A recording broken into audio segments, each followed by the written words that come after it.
Leo en 2 de Corintios capítulo 6, versículo 1 y 2, dice así: así pues nosotros, como colaboradores suyos, os exhortamos también a que no recibáis en vano la gracia de Dios, porque dice: en tiempo aceptable te he oído y en día de salvación te he socorrido.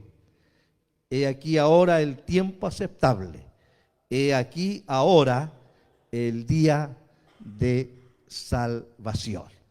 Esa es la palabra de Dios para nosotros en esta tarde. El tema de hoy es la salvación. El término proviene de un vocablo griego y ese vocablo es sotería. ¿Y por qué que podría realmente hablar de la salvación sin necesidad de recurrir al origen griego? Pero recurro al origen griego porque el término griego sotería, que es salvación, no es tan frío como nuestro término. Este término griego, sotería, lleva incluido intrínsecamente, entrelazado allí, sin posibilidades de separación, lleva incluido la idea, el concepto de que debe existir un Salvador. O sea, cuando hablamos en español de salvación, seguramente el término en sí no nos va a decir mucho, pero cuando lo vemos a la luz del original en que se escribió la Biblia, especialmente en este caso el Nuevo Testamento, el original griego usa este término sotería porque el término lleva incluido la necesidad de un Salvador, un soter, griego también, soter, Salvador. Así es que cuando nosotros a nivel de iglesia evangélica, cristiana, hablamos de la salvación, hablamos de este concepto en el que va incluida este concepto y esta necesidad de que para que haya salvación debe haber un Salvador. El término salvación teológicamente significa, yo cuando digo, por ejemplo, originales griegos, originales hebreos, arameos, etcétera, me estoy refiriendo a los términos originales y al concepto que de allí se desprende. Pero cuando yo digo, por ejemplo, teológicamente algo se define así, lo que intento transmitir ahí es lo que los teólogos, los estudiosos, definen sobre algunos de nuestros conceptos que nosotros manejamos a la luz de las Escrituras. Por lo tanto, ya he definido el término salvación desde su origen etimológico, que es del griego sotería, pero teológicamente, salvación significa el proceso mediante el cual el hombre es liberado de todo aquello que interfiere en el goce de las sublimes bendiciones de Dios. Así define la teología el concepto cristiano salvación, el proceso mediante el cual el hombre, naturalmente al decir hombre estamos hablando de la raza humana, el hombre es liberado de todo aquello que interfiere en el goce, en el disfrute de las sublimes bendiciones de Dios. Podemos entonces agregar que la salvación es el poder disfrutar las bendiciones de Dios. Es decir, la vida, el sol, la lluvia, el día, la noche, el trabajo, la casa, los hijos, la esposa, el esposo, el hogar, etcétera, etcétera. Frente a este importante tema de la salvación, yo voy a decir esta tarde, esta noche, 5 cosas en 25 minutos. 5 por 5, 24. No, 5 por 5, 25. Puedo ser teólogo, pero malo para la matemática. No. 5 por 5, 25. Voy a tratar de dedicar solo 5 minutos a cada uno de los puntos que quiero decir en relación a este importante tema de la salvación, entendiendo lo que yo he dicho aquí al principio, que la salvación es la facultad del poder para disfrutar las bendiciones de Dios. Esto allí ya casi nos indica en realidad que sin esta salvación, el ser humano, la persona, no disfruta de todas estas cosas que yo mencioné. Le son una carga, le son un trabajo, en muchos casos le son amargura, le son una lastra, le son un peso que arrastra y que no sabe cómo deshacerse de ello, y teniendo vida no disfruta la vida. Teniendo hogar no disfruta el hogar. Teniendo trabajo no disfruta el trabajo. Teniendo esposo no disfruta de la compañía de su esposo. Teniendo esposa no disfruta de la compañía de su esposa. Teniendo hijos no disfrutan de la compañía de sus hijos. Esa es la condición del ser humano sin salvación. Por eso es que es tan importante hablar de este tema de la salvación.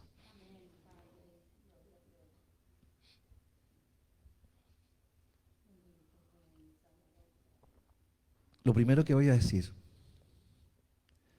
es que la salvación es atributo exclusivo de Dios.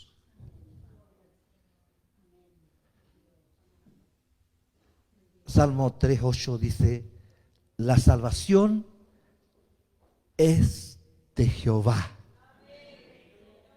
Eso nos indica, hermanos, que la salvación, tal como yo la he presentado esta noche, la salvación, así como yo la presenté, es atributo exclusivo de Dios. No lo puede ejercer ni la puede realizar ningún ser humano. ¿Sabe que próximamente, el 21 de marzo,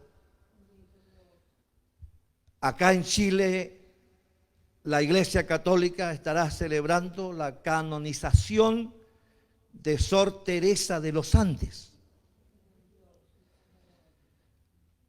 Canonización significa que a una persona, aparte de declararla pura y sin pecado, en el trámite de la canonización va incluida la responsabilidad de la gente de rendirle culto a la persona canonizada. Y las leyes y las reglas y las normas de la Iglesia Católica rezan que este acto de canonización, de declarar puro a una persona, lo otorga el Papa. Lo cual es una verdadera herejía. Nadie puede declarar salvo, nadie puede declarar justo a un ser humano, solo Dios. Es atributo, la salvación de un alma, la salvación de una persona, es atributo exclusivo de Dios. Ni siquiera las religiones, por más pura por más santas, por más intachable que nos parezca, ni siquiera una religión puede otorgar la salvación. Solo Dios puede hacerlo. Pablo, el apóstol, en Romanos capítulo 9, versículo 16, dice: así que no depende del que quiere, ni del que corre, sino de Dios, que tiene misericordia. No es obra mía, no es obra humana. La salvación es de quien Dios, o es de Dios, digo, no de quién, sino es de Dios, quien tiene misericordia. Así lo dice Pablo. Así es que lo primero que te quiero dejar establecido es eso, estimados hermanos. Esta salvación de la que yo estoy hablando es atributo exclusivo de Dios. Nadie más puede hacerlo. Segundo, es eterna. Hebreos 5:9 dice: y habiendo sido perfeccionado,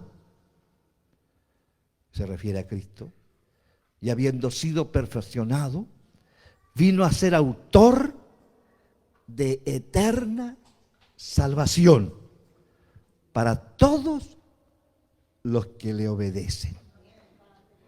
El escritor entonces de Hebreo está diciendo que esta salvación que Dios ofrece y que es de su exclusivo atributo, esta es una salvación eterna. Este término eterno significa que no concluye jamás, no pasa a ser sin principio, sin final, pero además este término eterno incluye el concepto de que no se corroe, no se marchita, no muere. La salvación que Cristo nos ofrece es eterna. No se corroe con el tiempo, no se marchita con el tiempo, ni con nuestras situaciones que vivamos. La salvación permanece allí. Aunque pasemos a veces por problemas, por estrecheces, por situaciones muy complejas, la salvación que Cristo nos da se mantiene maravillosa. Ahí latente, ahí presente. Si usted recibió a Cristo en su corazón, usted es salvo. Y ahora usted es salvo. Y mañana usted será salvo. Y si usted le obedece, 10 años más será salvo. Y si usted muere, será salvo y entrará en el reino de los cielos. Es eterna, no se marchita, no se corroe. Tercero, no tiene límites. Esta salvación no tiene límites. Isaías 52:10 dice: Jehová desnudó su santo brazo ante los ojos de todas las naciones, y todos los confines de la tierra verán la salvación del Dios nuestro.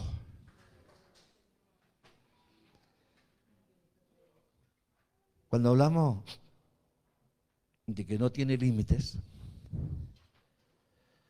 y nos centramos en este pasaje bíblico, entendemos a lo menos algunas cosas. Primero,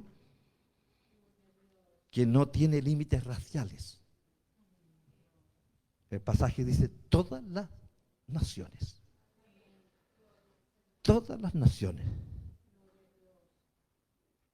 Aquí no hay raza ni color de piel. Ayer, con mucha alegría, nosotros participamos de un matrimonio en medio de un territorio mapuche.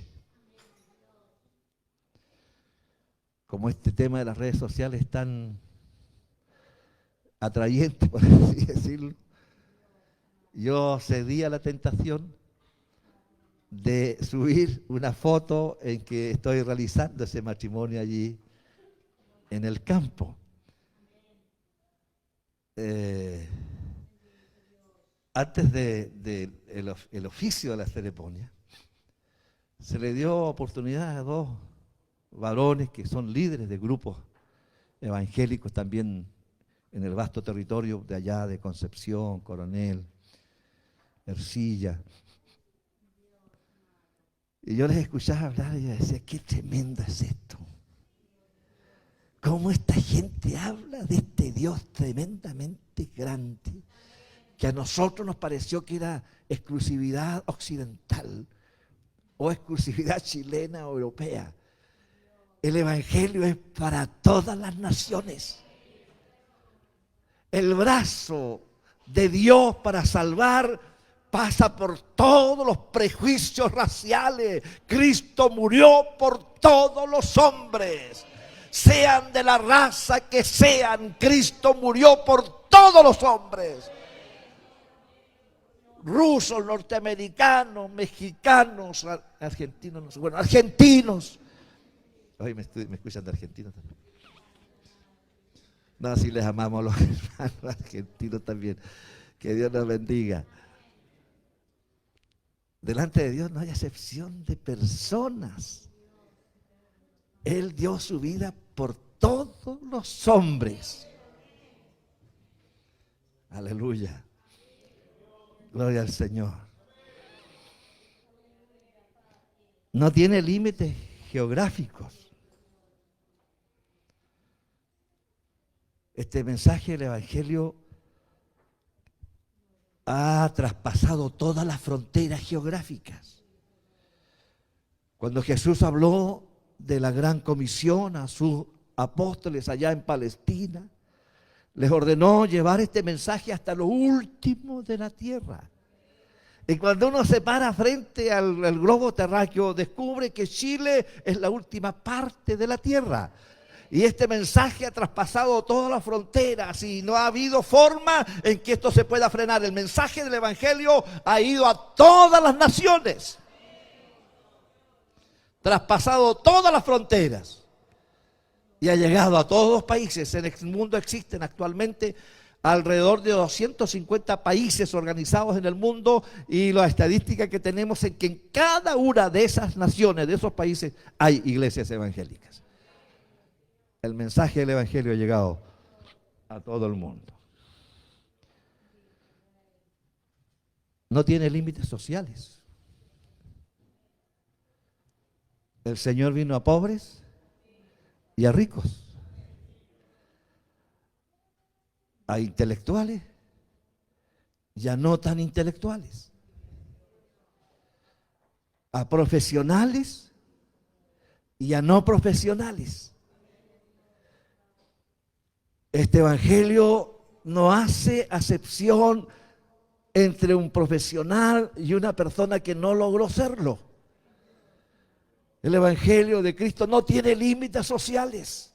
Por eso que en Chile hubo un psicólogo, un sociólogo, que ahora no me recuerdo el nombre, pero que decide escribir un libro acerca de la iglesia evangélica, porque él era ateo. La intención de su investigación era desprestigiar la iglesia evangélica. Y comenzó entonces una investigación, investigando las iglesias, llegaba a las poblaciones, cuando veía un caballero con un poquito de guatita, ¿cierto? Y con algún maletín caminando en alguna población, entonces él decía, eso escribía en su libro, él decía, este debe ser un pastor, medio gordito, no sé por qué los pastores son todos medio gorditos. Será porque disfrutábamos la comida. Bueno, maletín caminando, él decía, ese es pastor. Y lo seguía, y precisamente entraba a una iglesia este caballero, y entonces él hizo toda esta investigación. Y lo milagroso de esto es que él finalmente se convirtió al Evangelio. ¿Y qué lo convirtió? ¿Qué lo convenció de que de buscar sinceramente a Dios y entregar su vida a Cristo? ¿Sabe lo que lo convenció? En que vio en las iglesias personas de distintos niveles sociales, culturales. Y él le extrañaba, ¿cómo es que gente tan dispar socialmente, culturalmente, cómo es que podían convivir juntos y con alegría? Y mirábanse todos iguales. Y esto le convence a él de que adentro de esta iglesia tan dispar, tan diferente y con tan pocos recursos inclusive, podía extenderse tan rápidamente en los países y en las naciones. Y entonces a él no le quedó otra explicación que detrás de este grupo tan heterogéneo había un poder especial, y ese poder era del Dios verdadero. Y entonces él dijo: debe existir ese Dios a quienes ellos honran. Ese es el Cristo que nosotros predicamos.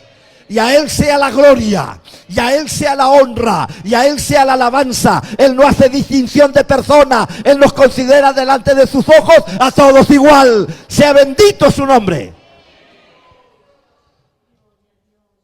Por eso que el mensaje del Evangelio llega al pobre y al rico. Yo miraba a mi hermana aquí arreglando los cuantos se llama estas cosas, los micrófonos, las cámaras. Y yo decía, y pensaba que mi hermanita, que no sé si dónde está, se la llevó el Señor. Hasta allá arriba, mira, anda ahora allá, con su guatita así embarazada, haciendo este trabajo. Y yo decía, pensar que mi hermana, ella es la relacionadora pública de la municipalidad de Temuco. Pero está aquí y comparte con nosotros y pone sus talentos al servicio de la iglesia. Esa es la obra de Cristo. Dios no hace acepción de personas. Gloria al Señor. En estos momentos es cuando me dan ganas de saltar a mí. Cuando miro, observo, qué tremendo el poder de Dios. Cómo alcanza a todos por igual. No tiene límites. 4. Se obtiene solo a través de Cristo. Hechos 4:12 dice: y en ningún otro hay salvación, porque no hay otro nombre bajo el cielo dado a los hombres en que podamos ser salvos. La salvación solo se obtiene a través de Cristo. Y estoy hablando de esta salvación, de este hecho extraordinario que nos permite disfrutar la vida, disfrutar el trabajo, disfrutar los hijos, que son las bendiciones sublimes que Dios ha dado, pero que a causa del pecado el ser humano no las puede disfrutar. De esta salvación estoy hablando, y de esto estoy diciendo ahora, esta noche, amados hermanos, que esta salvación solo la puede dar Cristo.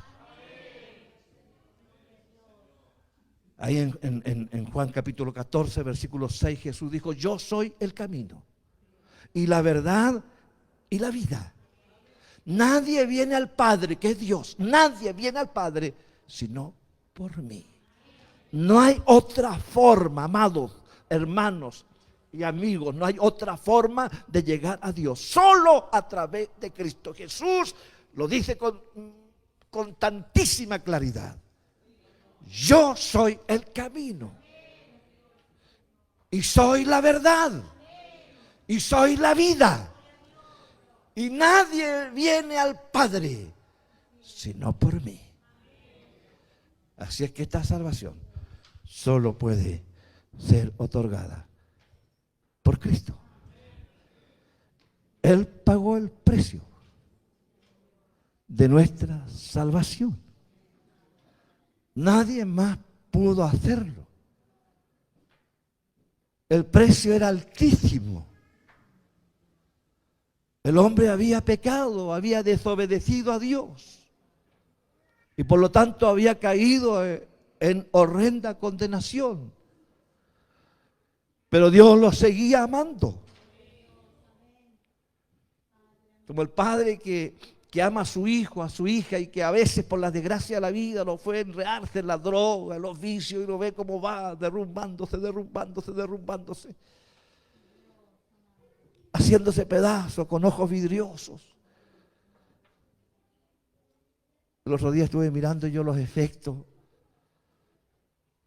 y cómo terminaron grandes personajes, artistas, jovencitas que las mostraban en fotografías hermosas y que terminan después destruidas por las drogas y sus rostros después eran verdaderos cadáveres.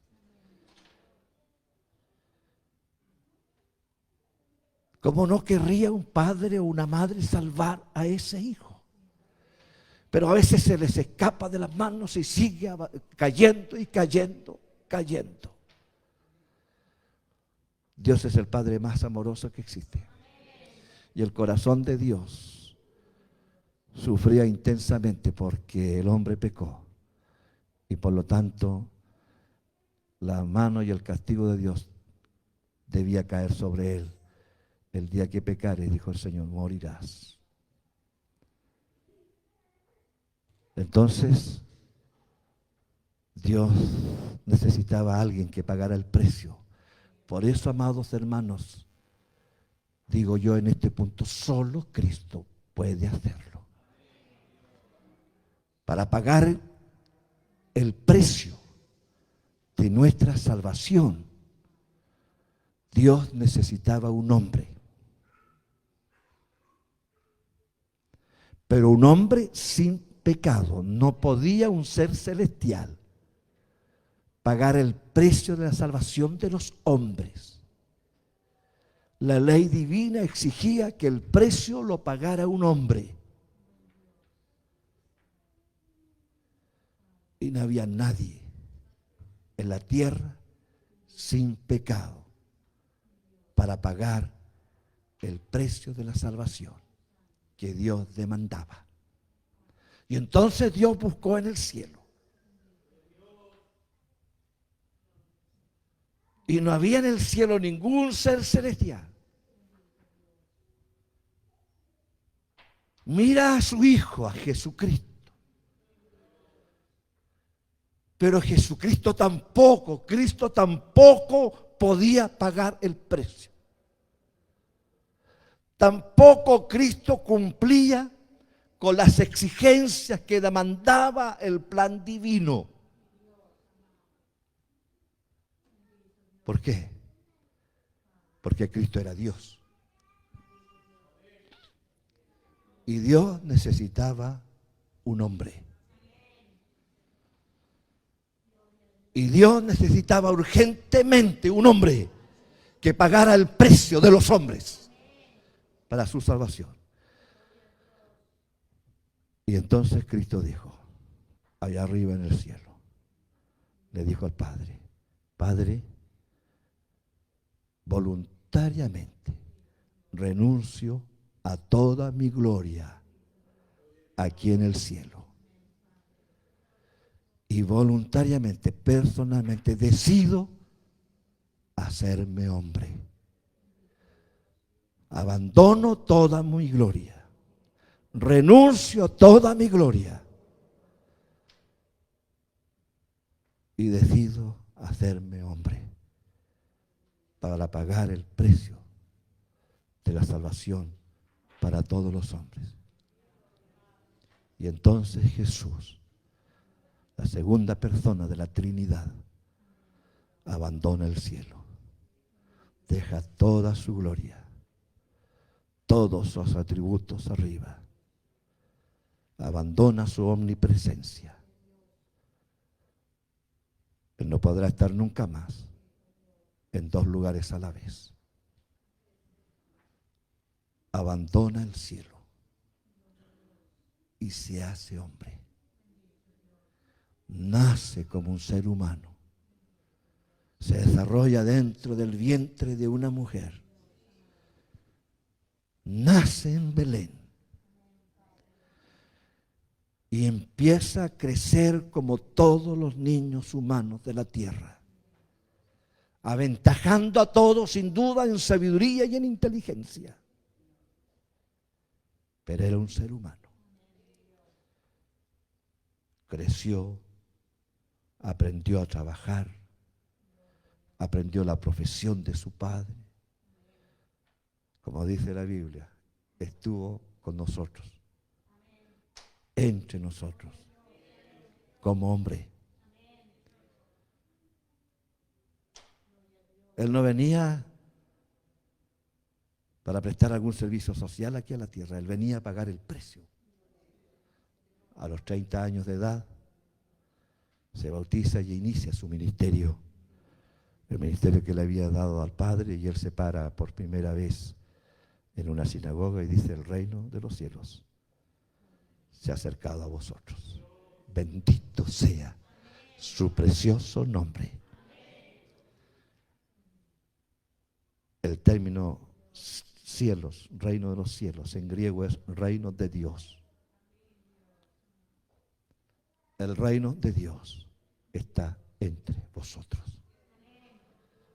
3 años y medio sanó enfermos, leprosos, levantó muertos, abrió los ojos de los ciegos y predicó el evangelio traído del cielo. A los 3 años y medio fue acusado, injustamente condenado a morir en la cruz. En última instancia sintió el pavor como ser humano de ir a la cruz y le pregunta a su padre: ¿es posible que haya otra forma? Padre, si es posible, pase de mí esta copa. ¿Habrá otra forma que no sea tan dolorosa como la que tengo que pasar? Ante el silencio de Dios, Jesús dijo: no se haga mi voluntad, sino la tuya. 30 minutos después llega un piquete de soldados, lo toman preso y lo condenan finalmente a morir en la cruz. Azotan su espalda, golpean su cuerpo, le escupen en el rostro. Está pagando el precio. Dios necesitaba que se derramara la sangre de un justo. Solo la sangre de un justo podía darnos esta salvación. En Cristo no había pecado. Sufrió el castigo. Los verdugos insanos, con trastornos psicológicos y mentales, reían y se burlaban cuando las carnes de la espalda de Cristo salían a causa de los latigazos que tenían en las puntas de plomo, con la especialidad de sacar carne. Rasgaron sus espaldas. Lo clavaron en una cruz, literalmente clavado en una cruz. Lo levantó, derramó su sangre hasta la última gota. Atravesaron su costado con una espada, y de la espada del costado de él salió sangre y agua, dando a entender que la membrana que cubría su corazón había sido rota. Derramó su sangre y murió por nosotros. Allá en la cruz, en lo alto de la cruz, el último espasmo de la muerte, él grita: consumado es. Diciéndole a su Padre: lo que me mandaste a hacer, lo hice. Estoy aquí y pagué el precio por la salvación de todos los hombres. Fue bajado de la cruz, sepultado. Satanás se reía, hacía fiesta en el infierno. Al tercer día la risa de Satanás se formó en una mueca amarga y de desesperación. Le avisan: Cristo había resucitado. Y hoy está a la diestra del Padre, intercediendo por nosotros. Alabado sea su precioso nombre. Por eso es que el apóstol Pablo dice allí: en ningún otro hay salvación, porque no hay otro nombre bajo el cielo dado a los hombres en que podamos ser salvos. No hay otro. Quinto y último, se obtiene solo por la fe. Esta salvación se obtiene solo por la fe. El apóstol Pablo, el predicador más grande que pisó la tierra después de Cristo, él dijo: porque no me avergüenzo del evangelio, porque es poder de Dios para salvación a todo aquel que cree. Porque en el evangelio la justicia de Dios se revela por fe y para fe, como está escrito: mas el justo por la fe vivirá. No necesitamos pagar mandas. No necesitamos obras, limosnas, sacrificios. Aquí no valen los méritos personales. Tener un buen corazón, ser tranquilo, intachable. Amados, el infierno está lleno de moralistas. El infierno está lleno de gente buena, pero que nunca quisieron entregar su vida a Cristo. Porque la única forma de salvarse del infierno, la única forma de recibir a Cristo, la única forma de recibir la salvación es recibiendo a Cristo en el corazón, porque no hay otro nombre bajo el cielo dado a los hombres. No es por obras, dijo Pablo, no es por obras para que nadie se gloríe.